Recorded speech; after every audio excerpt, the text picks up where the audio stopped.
Who are these people? These people who are rabidly photographed, these people who are fawned over, idolized and envied. Are they first responders who saved lives during some disaster? Did they cure leukemia? Did they bring peace to the Holy Land? Hello guys, welcome back to Tag Yourself In Layer. Back into the Tag Yourself In studio, whatever you want to call this. I hope you guys like the vibes in here. It's pretty dim lighted and chill vibes. A lot has changed in the office. It's giving very fairy, vibes. Welcome to the new year. Well, I don't really call this new year because I believe that the new year is in March when spring. So whatever, we're gonna call it the fake new year. Anyway, hi guys, welcome back. I know I've been missing in action. I haven't made a video in so long. I have tons and tons of scripts now, so I should be consistent. Before it was like I have to go in and do a lot of research and stuff like that, but I've had a lot of help, so I'm able to make these scripts a lot faster and possibly get videos out to you guys a lot faster. If you've not followed me on TikTok, follow me on TikTok. That's probably where most of you guys are coming from to see these videos, which I love. We're growing there. And you can get more of my personality on TikTok too. But I will be dropping vlogs here as well. But anyway, guys, today we are going to be talking about false idols and celebrities. And I think it's an incredible topic because going into the year and the new year, I've always wanted to talk about something that was kind of like, okay, bam, we're going to New Year strong. Like, I didn't want to start off with a soft video. I didn't want to start off with a video that was not too like interesting. I really wanted to start off with a bang coming into the new year. And so I think this video, false idols and celebrities, and combining them and talking about it in a more spiritual, esoteric level, will definitely broaden, our thought patterns and make us think about things on a larger scale that we probably haven't thought of. So I will be asking various questions, answering them, and I want you guys to leave your comments down below. Hello, if you're new here, hi, my name is Tag Tony. You can call me Tag or Tony, doesn't matter. Welcome to Tag Yourself In TV. We talk about spirituality, celebrities, and kind of everything on a more esoteric, deep level. That's literally what we do. We kind of just break things down and have a discussion. And you guys are free to leave your comments and thoughts down below in the comments, of course. Just be respectful. And don't forget to like and subscribe. But anyway, guys, let's get started. So let's start off with what a celebrity is, right? And then we'll go into false idols and how they can coincide. And then we'll even go back into like, ancient scripts and how the gods and goddesses, in comparison to what we have today. So let's talk about what a celebrity is. So a celebrity is a famous person who has a public profile, right? They're a widely recognized celebrity, often earn money from careers such as acting, modeling, singing, and from endorsements and other types of public appearance, such as movie appearances at the Oscars, and so on and so forth. If you guys see me looking kind of to the left, or my left, it's because I have my notes up. But anyway, so yeah, that's what they'll normally do. You'll see them in public appearances, and they're just normally recognized for their talents. Well, normally, not everybody is recognized for their talents. They're often seen as larger-than-life figures and often used to draw attention for a product, event, or cause. It's always to sell a product, always to raise money for an event or a cause. So in the end game, it's always for money, in my opinion. That's just what I've gathered, So why are they idolized? So celebrities are idolized because people are fascinated by their fame, their wealth, talent, and seemingly their perfect lifestyle. So it seems like they have this perfect lifestyle and people are just fascinated by it. This is why they thrive. They thrive off of the unrelatability of people wanting to be like them, right? Many people aspire to be like celebrities and follow their lifestyles, fashion choices, career paths, and the public often looks to celebrities as role models to emulate their behavior. So we look at these celebrities and we want to emulate exactly what they do and their behavior. We talk about celebrities without talking about their fan base.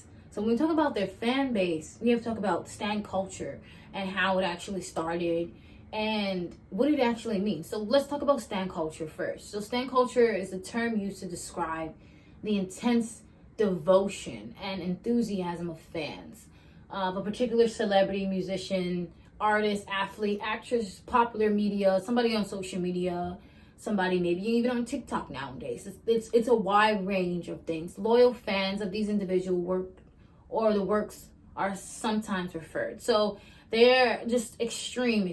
But no, we need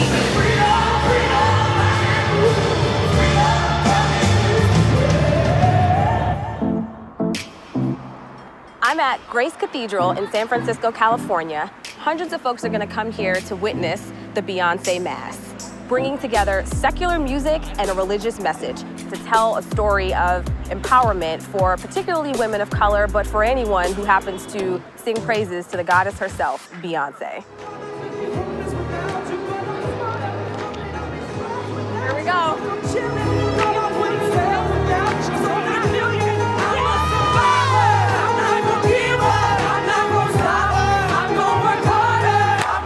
I didn't know, and I found this very interesting. So they're referred to as a stand base, basically, right? So because they're referred to as a stand base or a stand collective. So you know how we say that the collective is feeling this and collective is feeling. So they're known as a stand collective. So the Barbs, there's a Barb collective, which I think is kind of insane. The term actually originated from the 2000 song Stan by rapper Eminem, which chronicles the unhealthy obsession of a fan named Stan. Stan culture has since evolved to encompass intense levels of admiration, loyalty, and support for various celebrities, music groups, television shows, and film franchises. So they've actually exploited... they've used the stan culture of celebrities to exploit these celebrities, I guess, kind of personal life in a way. I don't want my picture taken. I don't want people to see what outfit I'm wearing. Every time there's paparazzi, I cover my face. I never wanted to do photo shoots. I never wanted to do red carpets. Hate it, hate it, hate it. They was like, hey, are you from Euphoria? And I said, no, I'm from Oakland, but I was in the show, yeah. Fame is really a blessing and a curse. You know, you get free stuff sometimes, so that's good. And I see so many people that be loving me, but I just hate that people expect me to act a certain type of way. Socialites, and it's a little bit more about things that are glamorized. And when you have all this stuff, doesn't mean you're happy. You know, I can speak for myself. Fame is disgusting, horrible, gross, throw up. When people say, oh, I want to be like you, I want to be an actor, I want to look like you, the question I always ask them is why? It's to me, it's scary.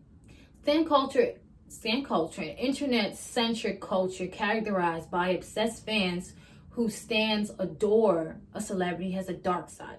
So now we go into the dark side. So this is what I'm saying. To me, it just sounds the word obsessive and stalking, and it's not sounding good at all to me. I don't know how people be like, oh, I'm a stan. Like, no, you shouldn't be a stan. No, you shouldn't be a damn stan. Sit down.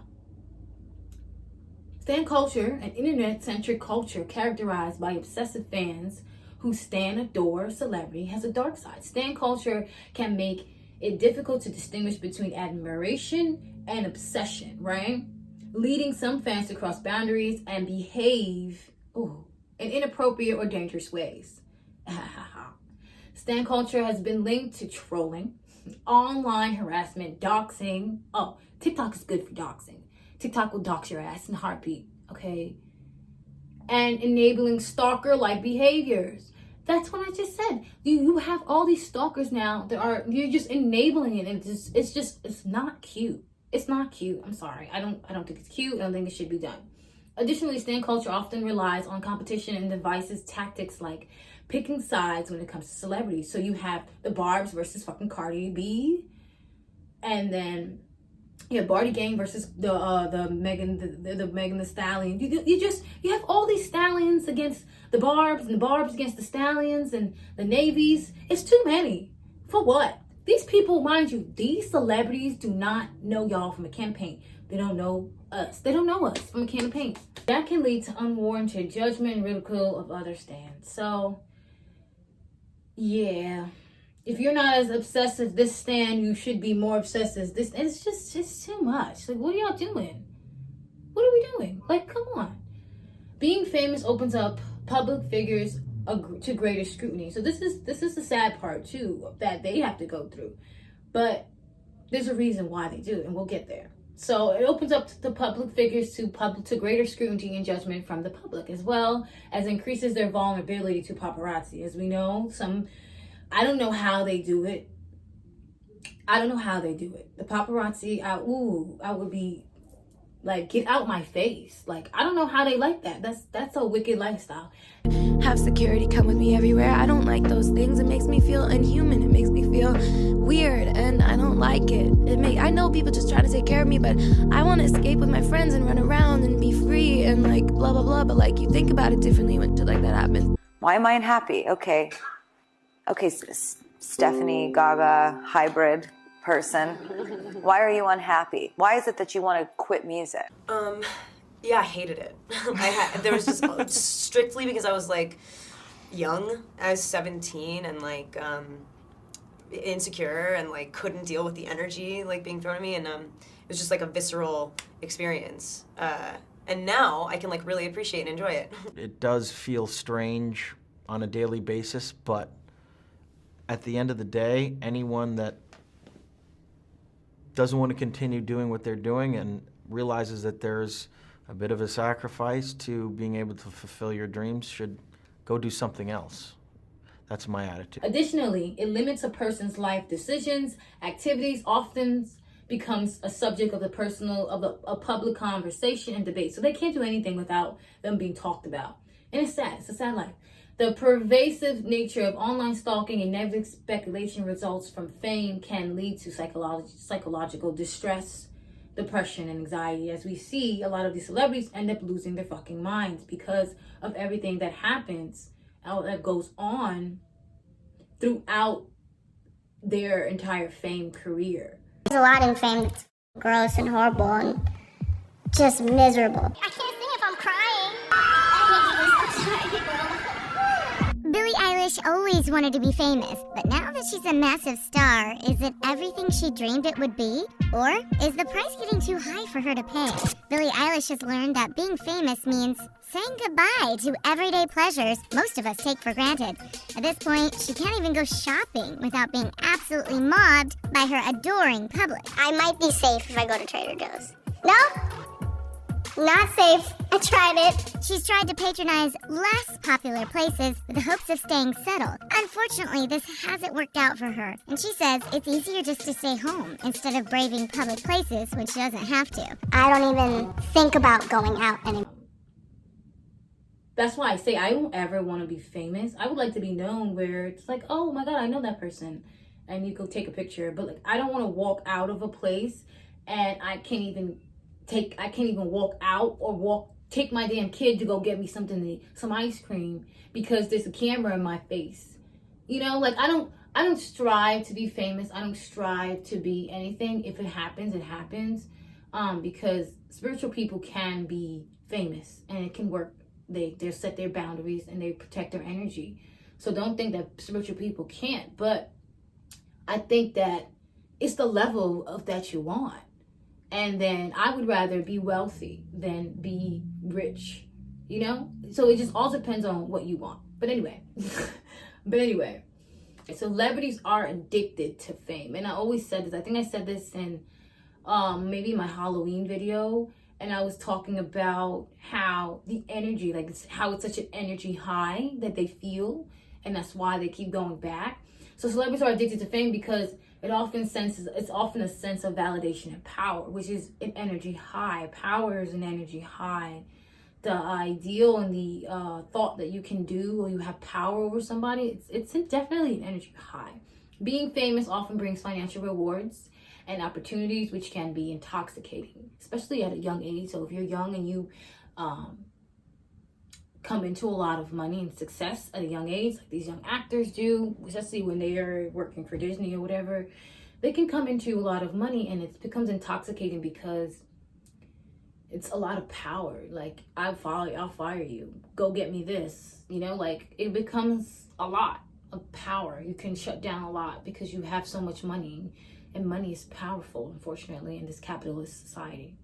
And it was just an energy. At that time in our career, being that young, being naive, gullible, but also just happy, just wanting to be everywhere. I mean, it was no other feeling like it. But with her, with Rhea, it was just like our power that we had at that age. It was just, it's dangerous, man. Like, you could go anywhere. Like, we couldn't go to a hotel and not have 1,000 fans outside waiting. You know what I'm saying? We couldn't go to any restaurant and just eat. Like, real life rock stars at 16 and 17 years old. Man, that's dangerous because you could do whatever you want. It allows them to influence the public as well, which is why celebrities are in forefront usually when it comes to our health and stuff like that. So when the, pandemic was happening and everything, the celebrities were the forefront of everything that they were pushing and everything that they were talking about. And the celebrities were right in front. They were. And that was for a reason. It's furthering their own causes or their own ideas sometimes. Most likely it's somebody higher ups telling them what they should be doing. Essentially, a lot of celebrities are puppets when it comes to anything political. So that's why I never take anything that a celebrity says. Like, if it's on a political stance, I know that it came from somebody else, a higher up. Somebody else told them to say it. Like, this did not come off your dome. Sometimes you can kind of use your discernment and know when this is actually coming and not some PR script that they're reading. Like, you can use your discernment and tell. Additionally, some celebrities may find the attention they receive can be mentally addictive, so providing a sense of self-importance and confidence. So some celebrities see bad press as good press and good press as good press. Like, they don't care, it's press. Somebody's talking about them, they stay relevant, and the attention is still on them. So they just don't give a fuck, to be honest. They don't care. They really don't. And then we may ask, okay, so why do they seem like so desperate sometimes? Because it's an addiction. And what do you do when you feed that addiction? You have to feed that addiction. You do. You have to. So if you're addicted to something, you're addicted to fame, you're addicted to light, you're addicted to limelight, you got to feed that limelight. You got to stay relevant. So they often become desperate. And celebrities are often desperate because they're under a great deal of pressure to remain relevant, famous, and in demand. Always. And this pressure can cause them to engage in desperate behavior in an effort to stay in the spotlight and maintain that fame and fortune, right? Desperate attempts might include partnering with controversial companies, Kim Kardashian, Balenciaga, like that. She didn't have to do that, and I feel like a lot of celebrities will do certain things to cause controversial so that way they are still in the public's eye. People are still talking about them because it fuels money. Engaging in scandalous behavior, lashing out at their rivals, and spreading tabloid-worthy rumors. So the Kardashians are good, I think, at creating a narrative when they want people to, hey, look this way, or hey, look this way, or hey, look it that way. Especially they're good at distracting things. They are PR kind of professionals. But I feel like they're losing their grip on the public now, and it's not working the same way that it once did. Which I find very interesting, actually. I'm not actually surprised. I'm not surprised at all. I'm not surprised at all. Mm-hmm. So the dark side of being a celebrity includes constant public scrutiny and criticism, right? Constantly having to be on in public and dealing with loss of privacy. So like I said, they have no privacy, You can't go anywhere without someone swarming you. Someone trying to take a picture of you. That is really fucking annoying. I don't know how these celebrities do it. I don't know how they do it.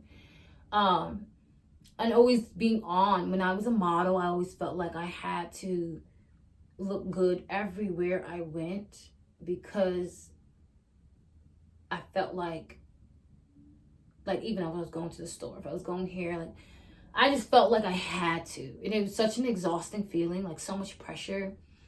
Because I'm like, I can get picked up by an agency. I can get picked up, a photographer could see me, this and that, da, da, da, da. So, it was just obsession to be on all the time because there's always an opportunity, always someone can see you. You don't want to look bad. Like, whoo, that's exhausting. Sometimes you just want to throw on a headscarf, push your edges out, and a sweatsuit and go out the door. And I just felt like sometimes I couldn't do that. Sadly.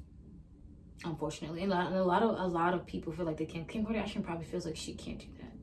Unless she's like really covered up. You know? I'm pretty sure a lot of other celebrities feel like they can't do that. It's like I said, it's sad. What surprised me the most was how you are sort of brought up onto a pedestal and people revere you and there's this big surge and then all of a sudden they want to immediately label you as one thing as soon as possible. You know what I mean? This person can't be a multitude of different things. They have to be this. And you get a certain label and it's kind of hard to shake that off. Anything outside my house or my apartment doesn't ever really feel normal. It's just that it's just a fact that when I'm outside the doors of my apartment, people are watching me, and that's the life that I chose. And you're okay with it? I have days where I am, days where I'm not. Sometimes it feels absolutely stifling and overwhelming, to be honest with you. And then I realized, oh my God, I'm one of those people. That's a small club, man. That's a weird place to be. Ain't really no going back. You can't get unfamous. You can get infamous. Right. But you can't get unfamous. Right. Is that what I want for myself? Did I get too big?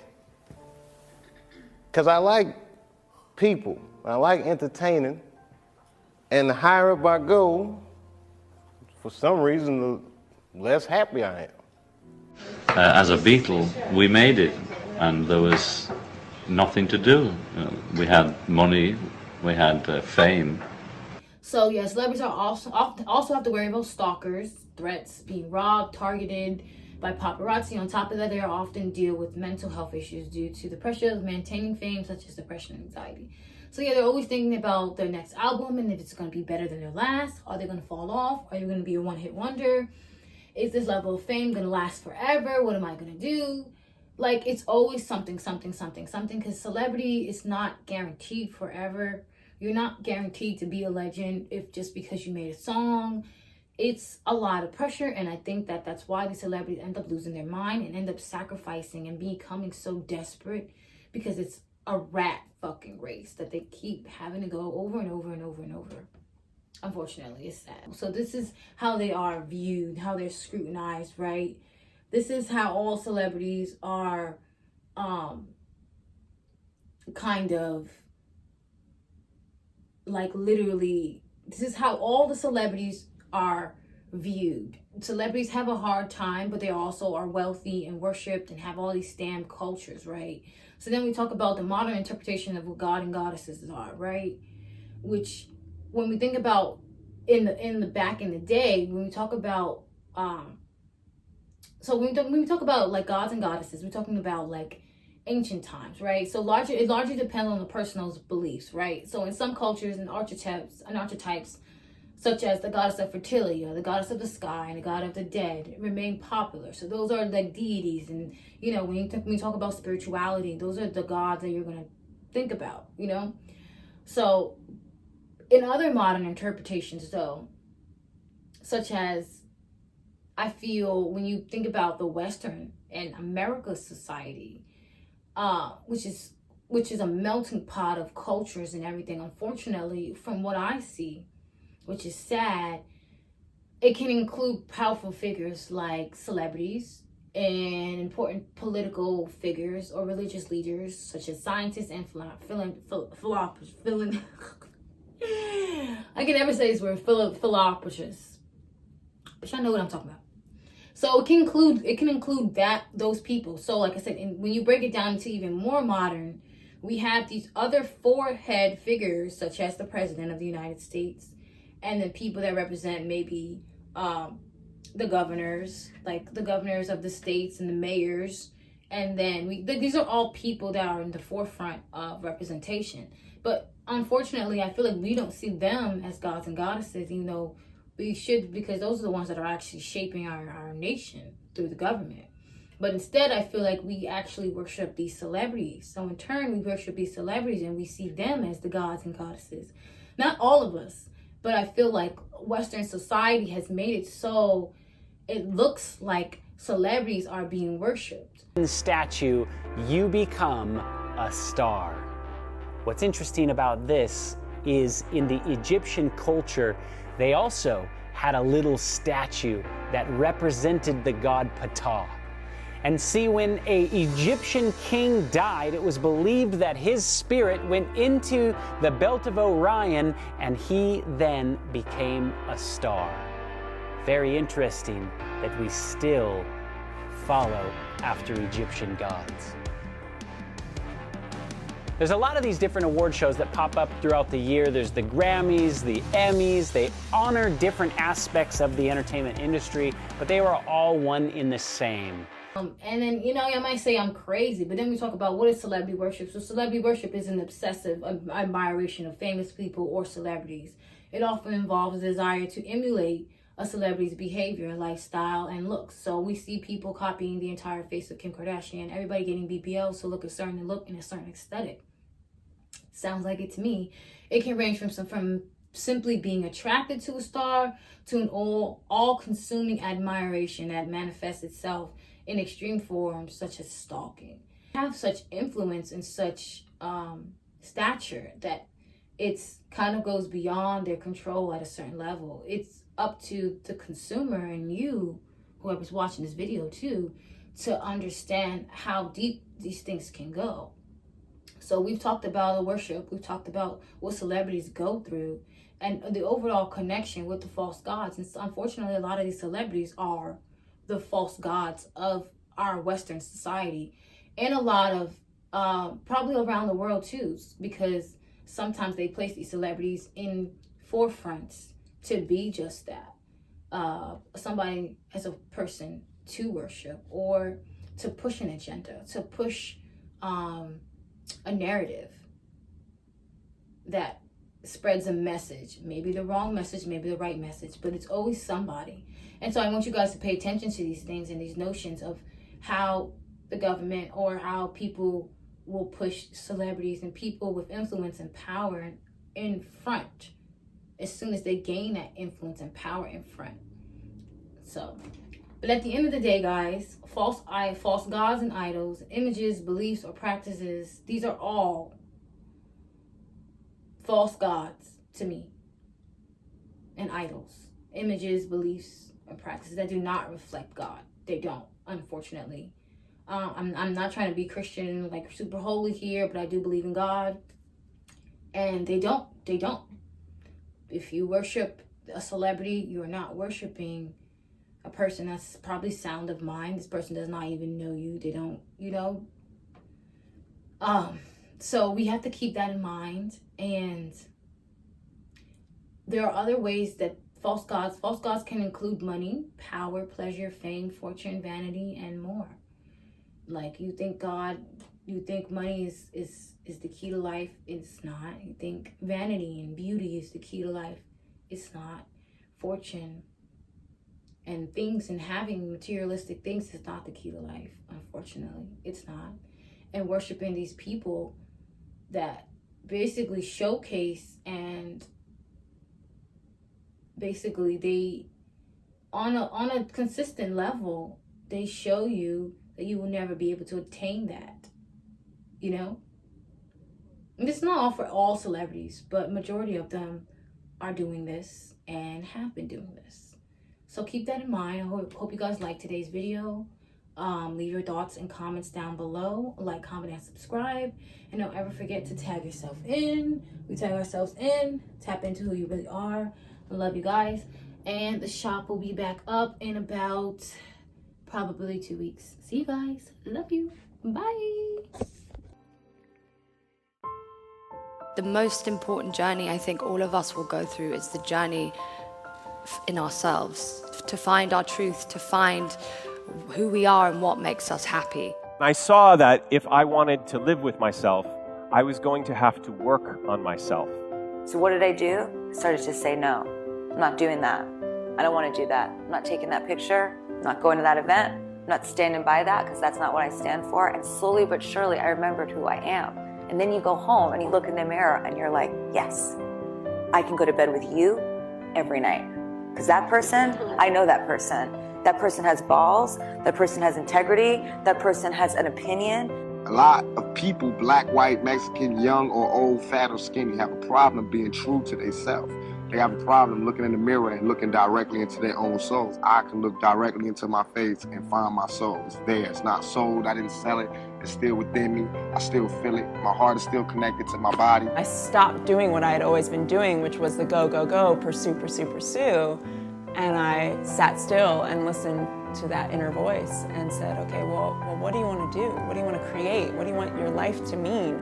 All we need is to feel valued and feel loved by the people around us, and to be doing something that makes us feel alive, whether that's creating something, it's art, it's beautiful, making a change, making a difference. Everything else, social approval and all this excess money. There's too much money here. I mean, nobody should be hitting lotto for 36 million and we got people starving in the streets. That is not idealistic, that's just real. That is just stupid. There's no way Michael Jackson should have, or whoever Jackson, should have $1,000,000 billion and then there's people starving. There's no way. I would prefer a culture that didn't celebrate, exacerbate, stimulate the most negative aspects of our species, inculcate them, reward them financially, till we get to a kind of a cultural hysteria where we're destroying the planet. I don't believe we're these miserable animals wired to maximize self-interest. I think that actually goes against our nature and causes us a lot of pain. Darwin mentioned the word love 95 times in The Descent of Man. He mentioned survival of the fittest twice. I went through 50 years of my life on Earth before I heard that. That's insane. And I believe it comes from a culture that is humming on an insane philosophy. Got to keep everybody separate. We got to compete against each other. We got to, whoever gets the winner gets the toys and the spoils. I believe you guys are in a culture that is depressing your authenticity, your creativity. It's pitting you against each other, and it's up to you guys to birth a new culture. So, yes, it is your world, folks. It is your world coming.